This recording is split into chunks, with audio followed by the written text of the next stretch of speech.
하나님 아버지 감사합니다. 이번 주엔 참 많이 추웠습니다.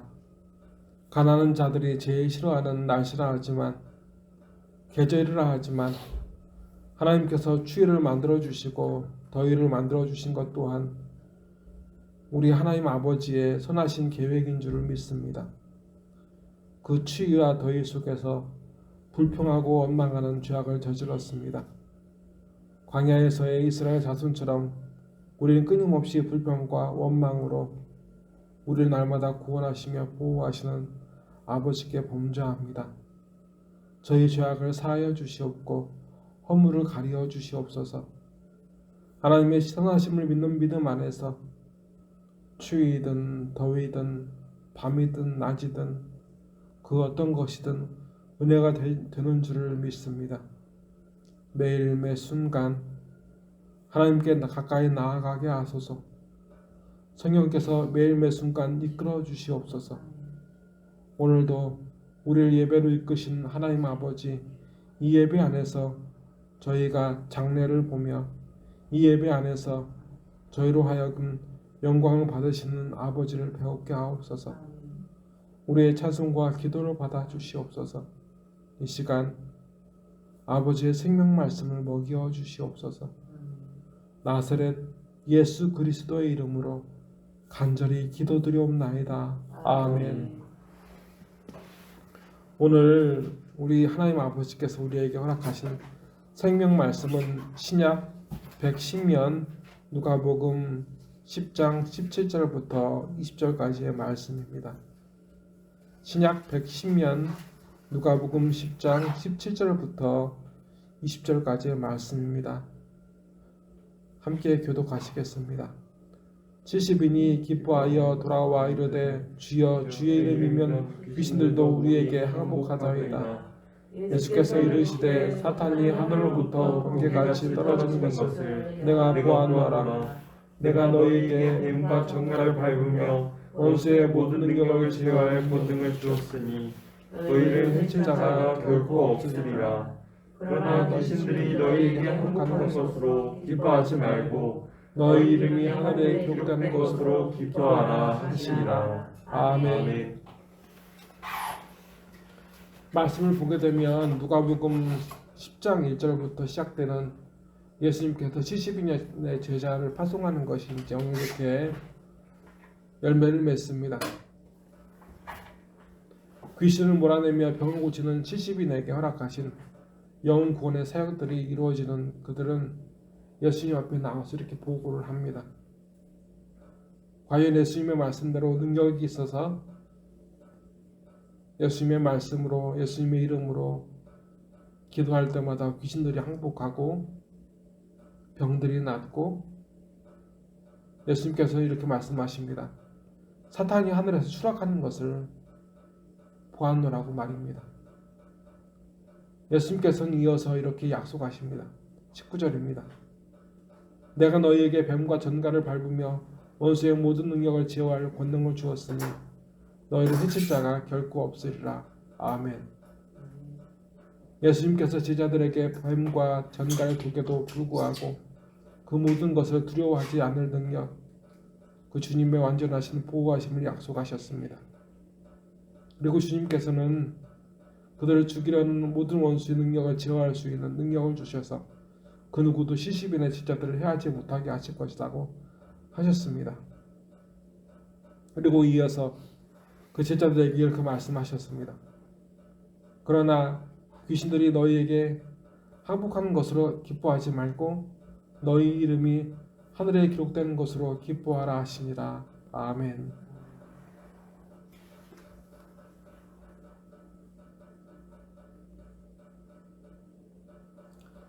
이 누가복음이 쓰여질 때는 어떤 시기였냐면 성경은 원래 이제 그 구약 성경도 그러하지만 구약 성경을 보게 되면 이사야서를 보게 되면 이사야가 살았을 때는 이사야서가 쓰여지지 않았어요. 이사야가 죽은 다음에 이사야의 경고를 예언을 듣지 않은 사람들이 다 남유다가 바벨론에 의해서 멸망당하고 다 포로로 끌려간 다음에 포로 수용소에서 그들이 자신들을 돌아봤어요. 하나님의 택한 백성이 왜 이렇게 고난을 당하는가? 왜 이렇게 구원받지 못하고 이렇게 포로 생활하고 있는 것인가? 그러면서 그들이 뉘우친 게 뭐였냐면, 그들이 기억한 게 뭐였냐면 이사야의 예언이었어요.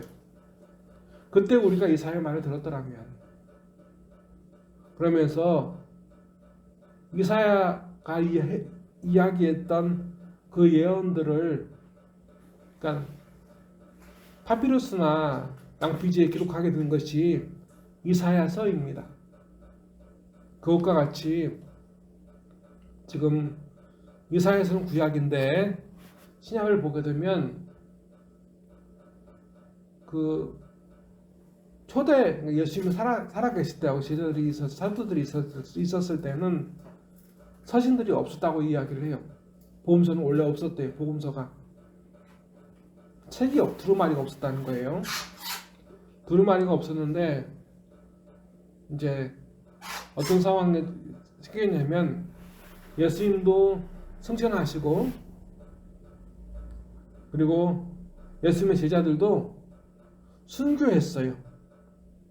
믿음을 지키기 위해서 죽기도 하고 어쨌든 타의적으로 많이 죽었어요. 그러니까 암울한 시기가 360년, 380년 가까이 계속됐었어요. 그런 처지에서 보게 되면 오늘 말씀은 그 당시, 그러니까 말씀이 기록되었을 때는 예수님께서 승천하시고 많은 예수님 받던 사람들이 70인의 그 제자들이 다 죽었을 때라는 거예요. 그런 상황 가운데서 그들을 잊지 않기 위해서 그들이 예수께서 전하신 복음, 70인이 전했던 복음을 잊지 않기 위해서 사람들이 붓을 들어서 기록을 했는데, 지금 고난당하고 죽임당하는 순교한 그 사람들을 봐서는 예수님 말씀이 다가올 수가 없는 거예요. 70일의 제자들에게 예수님께서 뭐라 말씀하시냐면, 원수들이 너희를 해하려고 할 것인데 그 원수들의 능력을 제어할 수 있는 힘을 너희에게 주실 것이다. 너희가 전갈과 독사를 밟아도 물려주지 않을 것이다 라고 말씀하셨는데, 그렇다면 그 당시 누가복음이 기록되었을 때 당시 순교하고 있는 그들을 봐서는 도무지 납득할 수, 은혜가 안 되는 거예요. 왜냐하면 그들의 지금 삶과는 전혀 다르잖아요. 날마다 죽어가고 있어요. 베드로는 얼마 전에 그들의 집까지 같이 그 시점에서 보게 되면 얼마 전에 거꾸로 십자가에 못 박혀서 죽었고, 그리고 이제 도마는 자기의 피부가 칼로 다 벗겨지고 당해서 죽기도 했고, 그리고 톱으로 쓸어 죽기도 했고, 참 잔인하게 많이 죽었고, 그리고 그런 사도들이 아닐지라도 예수님을 믿는다는 것 때문에 많은 사람들이 화형을 당해서 죽기도 하고 사자에 물려 죽기도 했어요. 그런데 왜 성령님께서는 왜 그렇게 참혹한 이때 그들의 현실과 맞지 않는 예수님의 말씀을 왜 기록하게 하셨을까? 우리가 생각해야 되잖아요. 그러면 예수님께서, 성령님께서 우리에게 알게 하시고자 하는 것은 어떤 어려움이 다가와도 너희들은 살아남을 것인가 걱정하지 말라, 그것을 말씀하시는 게 아니라는 거예요. 왜냐하면 그들의 삶이 지금 처절했으니까. 거기에 대해서 우리가 이제 성령께서 하시는 말씀, 우리가 성령께서 이 누가복음 통해서 하시고자 하는 말씀 우리가 알 수가 있는데, 이게 무엇이냐면, 말씀은 이제 하반절에 나와 있어요. 맨 마지막 하반절에 나와 있어요. 20절에 그러나 귀신들이 너희 항복하는 것을 기뻐하지 말고 너희 이름에 하늘에 기록된 것으로 기뻐하라 하시니라. 아멘.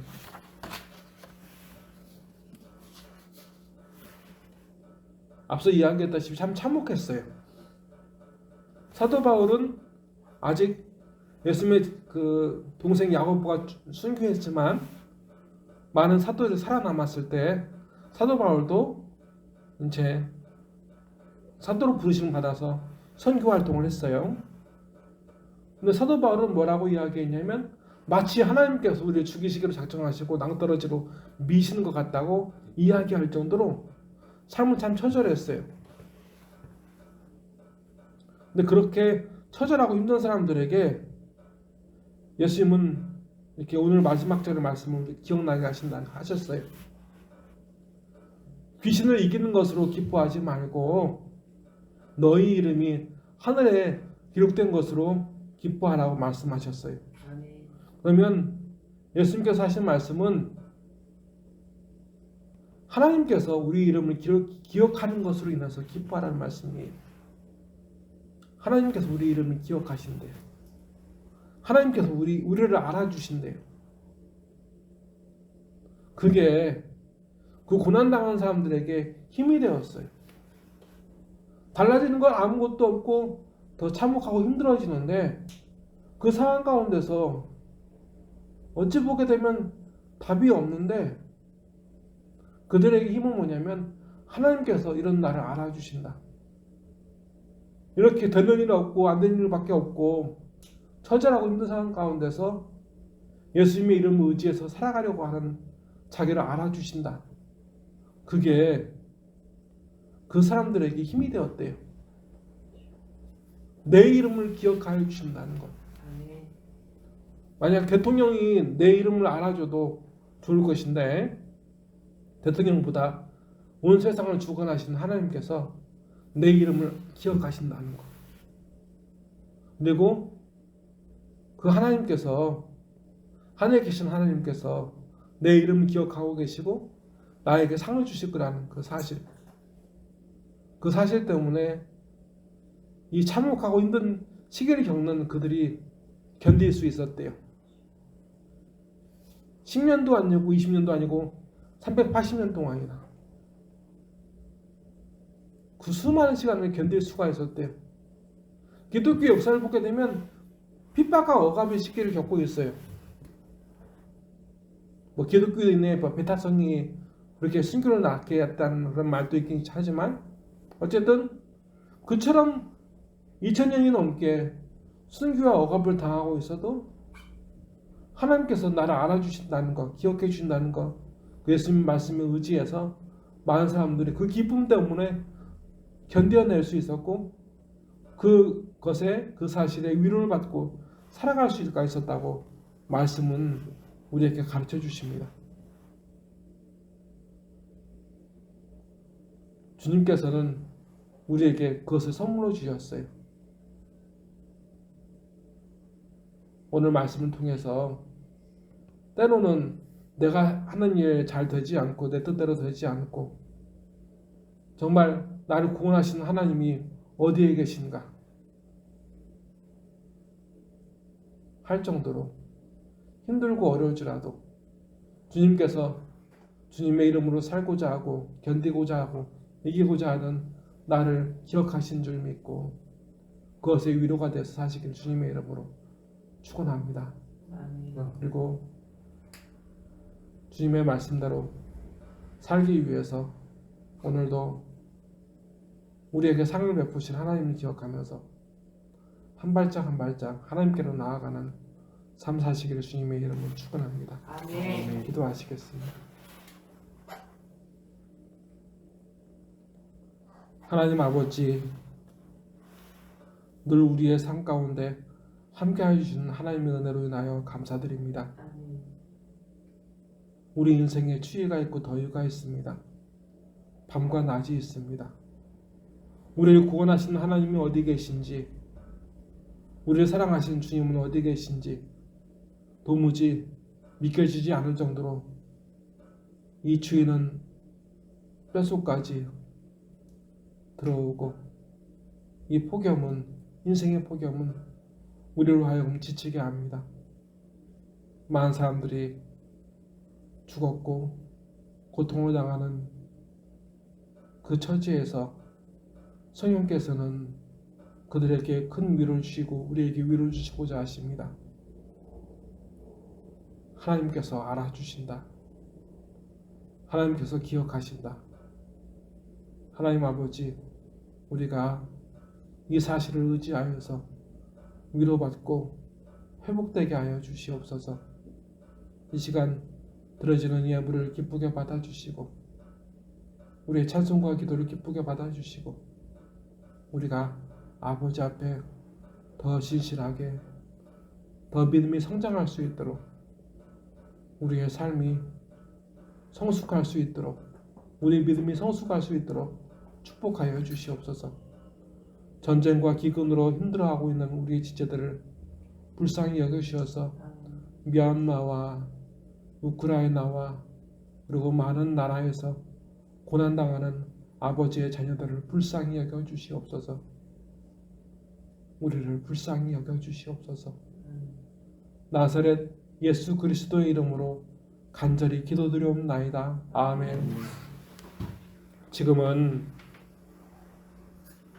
무한하신 주 예수 그리스도의 은혜와 주 성령, 주 하나님 아버지의 사랑하심과 주 성령님의 감화감동 역사하심이 이제로부터 영원토록 우리와 함께 계시기를 간절히 축원하옵나이다. 아멘.